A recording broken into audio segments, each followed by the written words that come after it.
येथे मोहल्ला premier league cricket स्पर्धा उत्साहात संपन्न। लीगचा प्रथम क्रमांकाचा मानकरी ठरला 7 स्टार पठाण संघ।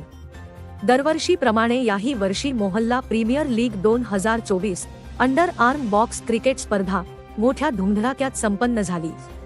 2 दिवस चाललेली ही क्रिकेट स्पर्धा खेळीमेळीच्या वातावरणात पार पडली। मोहल्ला प्रीमियर लीग क्रिकेट स्पर्धेचे उद्घाटन पेण नगर परिषदेचे माजी गटनेते अनिरुद्ध पाटील व कोकण आयडॉल मंगेश नेने यांच्या हस्ते करण्यात आले।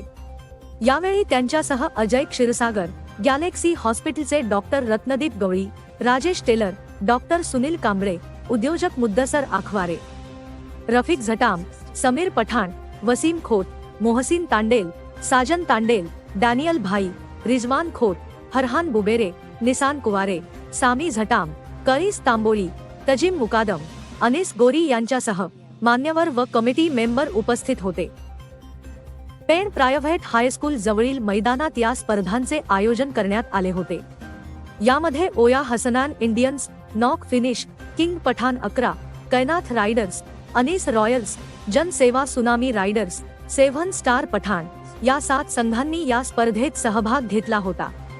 या मोहल्ला premier league underarm box cricket स्पर्धांमध्ये प्रथम क्रमांक 7 स्टार पठाण या संघाने पटकावला। त्यांना 1 लाख व आकर्षक ट्रॉफी देऊन गौरवण्यात आले, तर द्वितीय क्रमांक विजेते अनीस रॉयल्स या संघाला 70,000 व आकर्षक ट्रॉफी देण्यात आली। तृतीय क्रमांक विजेते नॉक फिनिश संघाला 50,000 व ट्रॉफी, तर चतुर्थ क्रमांक विजेत्या ओया हसनान इंडियन्स या संघाला 30,000 व ट्रॉफी देऊन सन्मानित करण्यात आले। यावेळी झालेल्या बक्षीस समारंभाला युवा नेते ललित पाटील, हिना कागदी, मुस्कान झटाम, हबीब खोत, वाहिद खोत आदींसह मान्यवर उपस्थित होते।